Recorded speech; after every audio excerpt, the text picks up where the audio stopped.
sekarang ini. Dia tertawa. Saudara, kita ingin sedikit merenungkan ini. Ya, minta maaf ini kok apanya. Ya.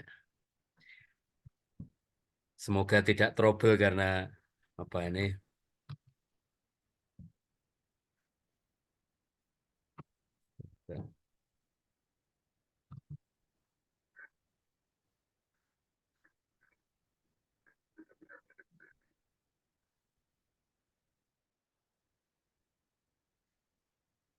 Semoga tidak trouble karena ada persoalan dengan apa saya. Ini kelihatan ya Bapak Ibu ya. Kelihatan, Romo. Oh ya, semoga bisa bergerak.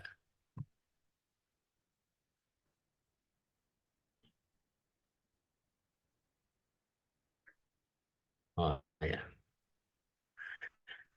Baik, jadi seperti para murid ke Emmaus, ini satu teks cerita yang lain tentang para murid yang tidak mengenali Yesus. Tetapi salah satu cerita yang menurut saya paling jelas adalah dua murid yang menuju ke Emmaus itu.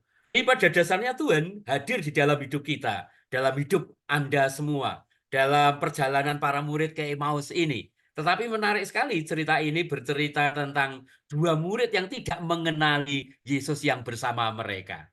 Jadi Injil Lukas bab 24 di awal saya bisa baca demikian. Karena agak panjang tidak bisa kita baca semuanya. Pada hari itu juga dua orang dari murid-murid Yesus pergi ke sebuah kampung bernama Emmaus yang terletak kira-kira 7 mil jauhnya dari Yerusalem. Dan mereka bercakap-cakap tentang segala sesuatu yang terpikiran. Datanglah Yesus sendiri mendekati mereka, lalu berjalan bersama-sama dengan mereka. Jadi kisah ini diawali dengan cerita Yesus yang tiba-tiba muncul bersama dengan dua murid yang berjalan dari Yerusalem menuju Emmaus. Jarak 7 mil, kira-kira 11-12 kilo. Jadi cukup jauh. Tetapi menarik bahwa mereka tidak mengenali. Ada sesuatu yang menghalangi mata mereka sehingga mereka tidak mengenal dia. Ini para saudara, jadi ada sesuatu yang menghalangi mata mereka. Kalau judul renungan kita apa ini, para murid tidak mengenali Yesus yang bangkit karena ada sesuatu yang menghalangi. Jadi sudah ada jawaban di sini. Ada sesuatu yang menghalangi mata mereka. Jadi juga di dalam hidup kita, Yesus sebetulnya hadir setiap hari. Yesus yang bangkit menyapa kita, berbicara dengan kita, berjalan bersama dengan perjalanan hidup kita. Tetapi mungkin seperti cerita dalam Injil ini, ada sesuatu yang menghalangi mata kita. Maka renungan kita sebetulnya kembali halangi mata kita. Itu masing-masing harus bertanya, kira-kira apa yang menghalangi mata saya sehingga saya tidak bisa mengenali Tuhan Yesus yang bangkit dalam hidup dan hadir dalam hidup saya. Nah, cerita pada Injil ini menceritakan dua hal yang nampaknya menjadi penyebab. Jadi ada dua hal yang menghalangi mata mereka sejauh saya baca. Demikian ditulis kemudian oleh Lukas. Yesus berkata kepada mereka, apakah yang kamu percakapkan sementara kamu berjalan? Maka berhentilah mereka dengan muka muram. Ini pertama. Jadi penyebab yang pertama adalah mereka bermuka muram. Mereka sedih, mereka kaget, mereka shock, mereka tidak terima terhadap kenyataan yakni bahwa Tuhan yang mereka ikuti itu disalib lalu kemudian wafat di kayu salib itu. Itu mengagetkan mereka semua. Mereka tidak menerima berita penderitaan itu, walaupun Tuhan Yesus sudah memberitahu mereka. Ini para saudara yang menjadi penyebab pertama, yang nanti mungkin akan kita lihat lagi. Maka seorang dari mereka bernamanya Kleopas menjawabnya, adakah engkau satu-satunya orang asing di Yerusalem yang tidak tahu apa yang terjadi di situ pada hari-hari belakangan ini? Wah itu. Jadi dia malah menyalahkan Yesus ini. Karena dia belum mengenal siapa orang itu. lalu bertanya, apakah kamu satu-satunya yang tidak tahu berita viral? Wah, kalau dalam istilah sekarang ini kan, itu ada berita viral Yesus dari apa Nazaret, seorang nabi agung, tapi kemudian dibunuh oleh orang-orang Yahudi. Nah, Yesus tidak tahu ini berita viral ini. Nah, itu. Jadi demikian. Nah, lalu mereka cerita tentang siapa itu Yesus. Lalu menyebutkan hal yang kedua yang nampaknya menjadi penyebab mengapa mereka tidak mengenali Tuhan Yesus. Padahal kami dulu mengharapkan. Wah, itu. Jadi rupanya mereka itu kecewa berat karena mengharapkan Yesus untuk ini. Nah, itu. Demikianlah para saudara. Jadi ada dua penyebab mengapa Tuhan yang hadir itu tidak mereka kenali. Pertama, karena mereka sedih sekali. Saya kira benar bahwa ketika kita diliputi oleh kesedihan, maka kita tidak melihat Tuhan yang hadir. Kita kehilangan sukacita. Ketika orang tidak mengalami sukacita, maka Tuhan tidak bisa dikenali. Seorang penulis Theia de Chardin mengatakan bahwa sukacita adalah tanda yang tidak bisa salah dari kehadiran Tuhan. Itu bagus sekali kata-kata ini. Ketika orang bersukacita, dia akan melihat Tuhan. Tuhan akan dia rasakan hadir. Yang kedua, seperti ini. Jadi ada mata yang menghalangi mata mereka. Para saudara ini mungkin melihat layar saya. Saya tidak bisa melihat Anda karena ada sesuatu yang menghalangi mata saya. Jadi yang menghalangi adalah kesedihan kita yang pertama. Dan yang kedua adalah harapan yang keliru. Sering ada harapan-harapan dalam hidup kita. Tidak tahu Anda bisa mengharapkan macam-macam. Tapi bisa harapan itu tidak selalu benar. Bisa juga tidak baik. Bisa juga tidak perlu. Ada banyak yang menghalangi mata kita. Sehingga kita tidak merasakan kehadiran Tuhan. Dan ini juga yang dialami oleh para murid ini. Berhentilah mereka dengan muka muram, padahal kami mengharapkan dan ini. Maka para saudara, saya ingin mengajak Anda merenungkan ini lebih lanjut. Bagaimana kita belajar mengenali Tuhan yang hadir. Belajar dari sebuah cerita kuno orang Yunani. Cerita mitos Yunani tentang Ulysses. Di mana mungkin membandingkan dua cerita ini akan membuat kita bisa belajar bagaimana juga kita dalam hidup kita belajar melihat Tuhan yang hadir, mengenali Tuhan yang hadir dalam hidup. Itu ada cerita yang menarik tentang Ulysses. Kalau cerita kenal misalnya cerita tentang kuda Troya dan sebagainya. Nah, di sana juga cerita dari tokoh yang namanya Ulysses ini. Dia ikut perang selama 20 tahun. Lalu kemudian setelah perang selesai, perang Troya selesai, maka dia pulang. Tapi tragis sekali ketika dia pulang, orang-orangnya yang sekali alami oleh para murid bahwa mereka baru ditinggal bahkan 3 hari oleh Yesus yang disalibkan, lalu kemudian wafat, tetapi kemudian bangkit setelah 3 hari. Yesus ini lebih parah lagi. Kalau usia sudah 20 tahun. Wah, itu, orang itu juga beberapa yang ketemu saya pangkling. Loh, ini Romo Budi ya? Iya Pak. Wah itu. Loh kok lain Romo? Iya. Wah iya. Karena dulu saya langsing, rambutnya masih hitam semua, agak ganteng. Sekarang sudah mulai gembrot, agak tua, ya itu ubanan, ya itu. Jadi sudah panggilnya itu. Ini 20 tahun orang-orang bahkan apa ya sama istrinya, bapaknya, ambannya, tidak ada yang kenal sama sekali. Nah, tapi lebih parah lagi para murid tadi yang hanya 3 hari ditinggal mendalam sekali. Nah, cerita tentang Ulysses ini barangkali bisa membantu kita bagaimana manusia bisa pelan-pelan mengenali Tuhan juga dalam hidupnya. Jadi kembali ke cerita Ulysses, setelah 20 tahun dia tidak dikenali oleh orang-orangnya. Nah, itu menarik sekali. Tapi nanti pelan-pelan orang-orang itu mulai mengenali pelan-pelan bagaimana siapa dia ini yang ternyata adalah Ulysses, ya, yang menjadi anggota keluarga mereka, itu anak, suami, bahkan lalu tuan dan sebagainya. Yang akan kita lihat bagaimana prosesnya. Yang pertama, dia dikenali oleh bapaknya yang namanya Laertes. Pertama dia tidak mengenali siapa ini, itu. Tapi kemudian si Ulysses ini mengajak bapaknya pergi ke kebun. Itu lalu kemudian setelah dikenali, anaknya dipeluk ini seperti dalam patung ini para saudara. Jadi bapaknya pertama-tama yang mengenali dia namanya Lertes.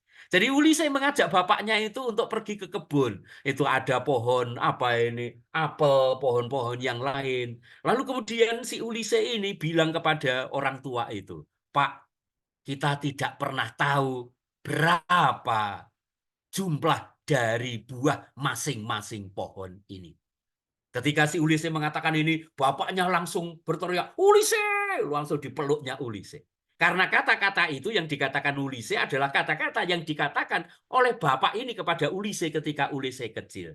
Si kecil Ulysses suatu kali diajak bapaknya ke kebun apel, lalu kemudian diberitahu oleh bapaknya, Nak, kita tidak pernah tahu berapa jumlah buah apel yang akan dihasilkan masing-masing pohon ini. Itu adalah rahasia semesta. Wah, bagus sekali para saudara ini kata-kata ini. Kita sendiri juga tidak pernah tahu ya, berapa banyak buah dan kehidupan yang kita hasilkan. Itu rahasia semesta. Ini menarik sekali, kata-kata yang sangat mendalam. Nah, dan Laertes, Bapak Ulysses langsung mengenal ini karena dia pernah bercerita kepada Ulysses kata-kata itu. Maka lalu kemudian dia memeluk anaknya ini. Nah, para saudara, ini juga hal pertama yang kita bisa membantu kita mengenali Tuhan yang hadir. Ketika kita sering bercerita dengan Tuhan, ada cerita yang pernah kita dengarkan dari Tuhan. Dan cerita yang bagus sekali seperti tadi cerita apa ya, rahasia semesta itu. Kalau kita belajar rahasia semesta, maka kita lama-lama mengenali Tuhan. Itu keseringkali kita tidak mengenali rahasia semesta. Kemarin saya khotbah di Jember karena memberi seminar di sana, misa di sana. Salah satunya apa itu Bapa? Mengapa kita menyebut Allah Bapa? Nah, itu seperti itu. Pagi-pagi sudah ada yang menyalakan matahari besar. Itu seperti lampu besar. Nanti malam-malam dia ganti dengan lampu yang lebih kecil bulan. Itu seperti Bapak kan yang menyalakan lampu, mematikan lampu. Itu kalau itu tidak ada kita nggak bisa tidur nyenyak dan sebagainya. Itu setiap hari ada yang menyirami tanaman. Oh, itu dengan apa ya sumber yang besar sekali. Ah, itu hujan. Itu seperti Bapak yang menyirami pohon-pohon di rumah kita, memberikan apa di makanan setiap hari, sarapan, makan siang dan sebagainya. Oh, itu rahasia alam. Kalau kita mengenal ini, kita akan mengenali Tuhan yang hadir dalam hidup kita. Pada waktu kita sarapan, pada waktu ada hujan, pada waktu ada bulan, pada waktu ada sinar matahari yang segar, dan sebagainya. Itu mengenali Tuhan dengan cara demikian. Ulysses dikenali lagi oleh bapaknya tadi. Itu ketika dia bercerita. Lalu yang kedua, dikenali oleh Penelope, ini bukan nomor satu, nomor dua. Dikenali oleh Penelope istrinya. Aneh bukan main ini juga, Oh istrinya ya, tidak kenal dengan suaminya. Itu setelah sekian tahun. Tetapi kemudian dia mengenali kembali apa ya, suaminya tadi. Karena si Ulysses meminta istrinya ini, Dik, ayo kita masuk ke kamar, dipaksa-paksa. Lalu kemudian apa yang dikatakan? Ini, bahwa apa ya ini tempat tidur ini tidak bisa dibongkar. Kok bisa? Bisa. Itu begitu memang karena apa ini salah satu tiang dari tempat tidur itu terbuat dari pohon zaitun yang masih hidup lalu kemudian dipotong akarnya tetap tertanam di tanah. Itu sehingga tidak bisa diangkat begitu saja. Dan rahasia itu hanya si Penelope dan Ulysses suaminya yang tahu. Ketika si Ulysses mengatakan itu, lalu Penelope istrinya langsung memeluk Ulysses, suamiku. Demikian para saudara, kalau kita juga memiliki rahasia yang mendalam dengan Tuhan. Itu mestinya antara kita dengan Tuhan punya rahasia-rahasia tertentu. Sayangnya manusia sering tidak cerita, tidak memiliki rahasia dengan Tuhannya. Sehingga tidak kenal Tuhannya. Itu tragedi dalam zaman kita ini. Kita bisa apa ya cerita akan hal-hal yang memalukan di media sosial. Cerita tentang Tuhan tidak pernah kita ceritai. Tuhan tidak pernah ajak kita omong. Maka kita tidak mengenal Tuhan apa ya dengan baik. Bahkan mengenal tipis sekali barangkali. Nah, ini cerita Ulysses ini bagus sekali bahwa kita masing-masing harus memiliki rahasia yang hanya kita dengan Tuhan yang tahu. Masing-masing dari kita memiliki hanya rahasia yang hanya Anda sendiri dengan Tuhan yang tahu. Ketika ini terjadi, maka kita akan mengenali Tuhan yang ada di dalam hidup kita. Saya kira ada yang Anda sendiri tahu dan Tuhan saja yang tahu. Yang bahkan mungkin orang lain tidak tahu, tapi Anda cerita kepada Tuhan. Hal-hal tertentu yang paling mendalam dan mungkin paling penting di dalam hidup. Demikian kita akan mengenali Tuhan karena Tuhan menjadi apa ya? Dia di mana saya curhat. Dia yang tahu rahasia seluruh diriku. Sampai hal yang paling mendalam. Demikian hal yang kedua yang kita temukan dalam cerita Ulysses ini. Itu. Lalu yang ketiga, Eurykleia. Nah, itu inang pengasuhnya. Yang mengenali Ulysses ini adalah inang pengasuhnya. Itu. Bagaimana dia kok tahu bahwa dia ini Ulysses?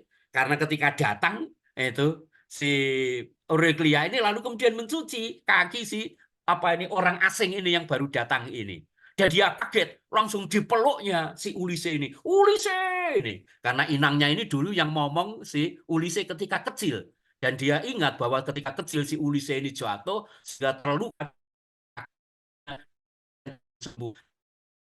Apa ya, itu kelihatan. Dan ketika lihat apa ini, luka itu langsung dia memastikan mengenal ini adalah Ulysses. Demikian juga para saudara. Dalam Injil kita melihat ceritanya tentang Thomas. Sekali-kali aku tidak percaya kalau aku tidak membuktikan sendiri. Wah itu. Maka sebetulnya dia adalah orang yang paling terluka. Bukannya jahat, tapi terluka. Terluka mungkin juga karena cintanya kepada Yesus. Karena dia kecewa atas peristiwa hidup yang dia tidak harapkan. Seringkali juga begitu para saudara, ketika kita kecewa, kita terluka, kita menjadi tidak percaya. Bukan jahat mungkin, tetapi karena kita kecewa. Sehingga lalu kemudian hati mengeras dan sebagainya. Sulit untuk percaya. Tapi cerita ini menarik ya, kemudian dia lalu kemudian ditunjuki, ditampaki oleh Yesus pada minggu kedua, lalu kemudian disitulah dia shock, itu melihat Yesus terluka, masih membawa luka-lukanya. Itu mengingatkan mungkin juga pada luka-lukanya. Mungkin Yesus mengatakan pada Thomas, Thomas engkau terluka hatimu, lihat aku juga terluka seperti engkau. Tetapi luka ini tidak menghalangi kebangkitan. Itu para saudara mungkin ini suatu pelajaran yang bagus. Di dalam hidup ada banyak luka-luka yang kita tanggung. Itu luka-luka batin dan sebagainya. Saya tahu bahwa ada banyak retret itu ya, penyembuhan luka batin dan sebagainya.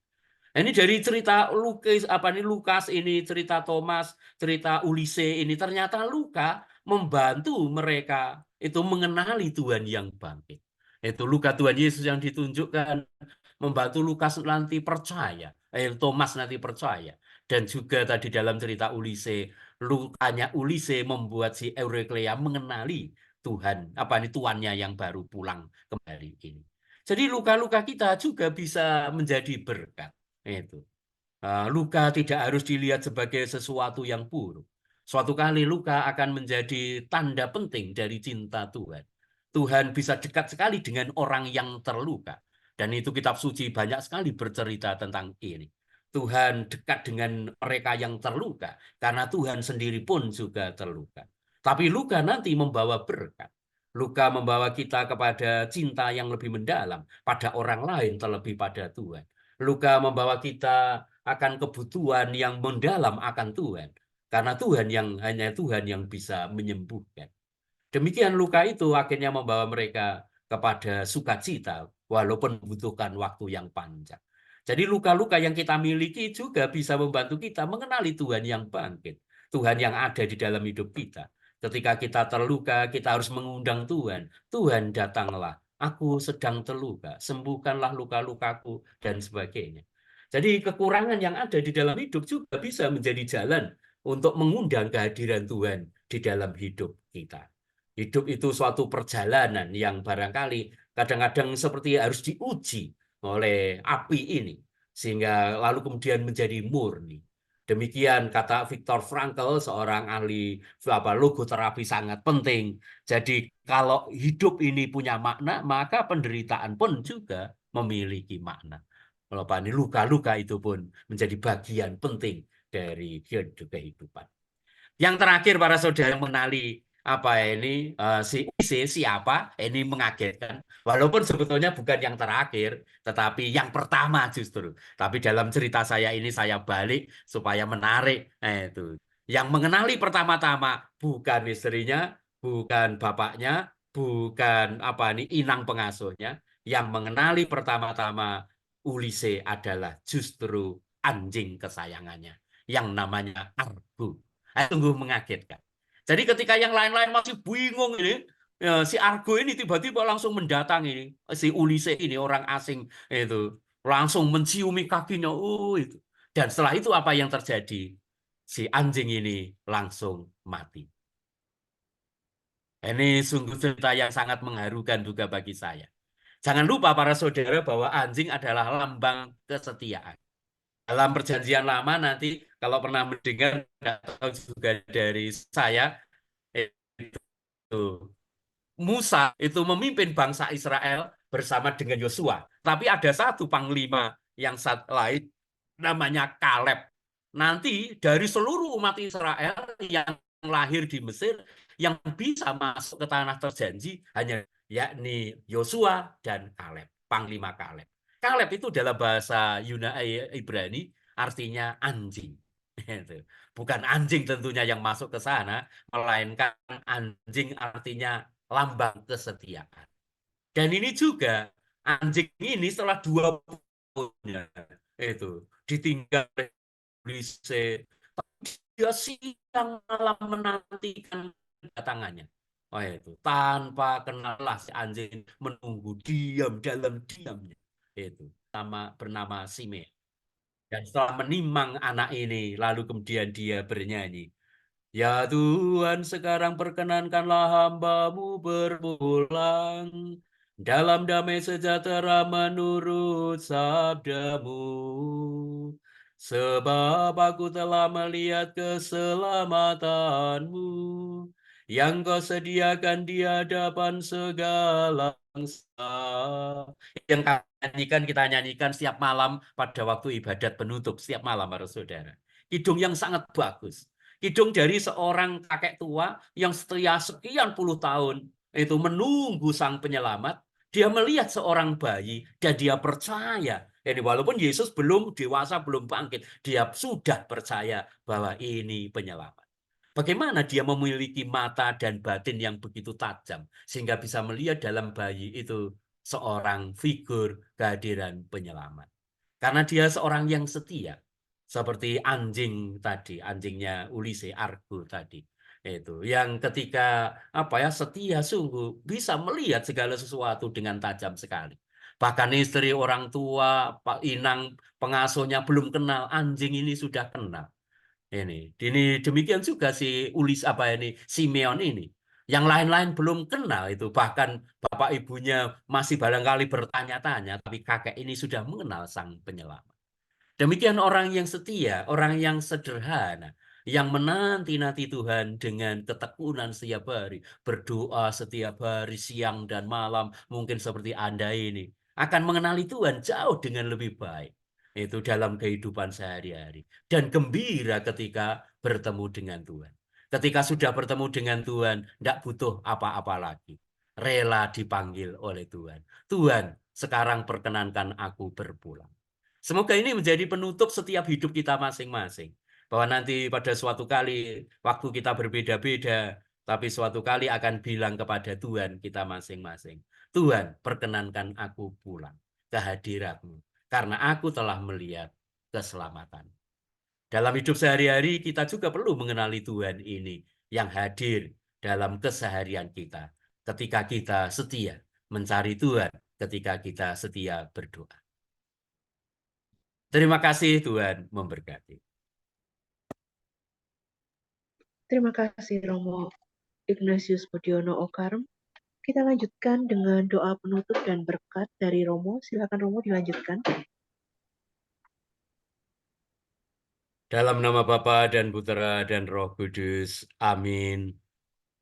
Tuhan, kami bersyukur untuk waktu siang yang Kau berikan kepada kami ini. Dan semangat Santa Faustina Kowalska yang membagikan kepada kami ini akan kerahiman-Mu. Semoga kami merasa selalu diselamatkan karena kerahiman yang Kau limpahkan kepada kami. Berkati kami semua, keluarga dan komunitas kami, orang tua, anak-anak, cucu kami, orang-orang muda kami, pekerjaan dan pelayanan kami, serta doa serta rencana kami. Jagailah kami di dalam kebaikan, dan semoga kami menjadi pewarta kerahiman-Mu. Demi Kristus Tuhan dan pengantara kami.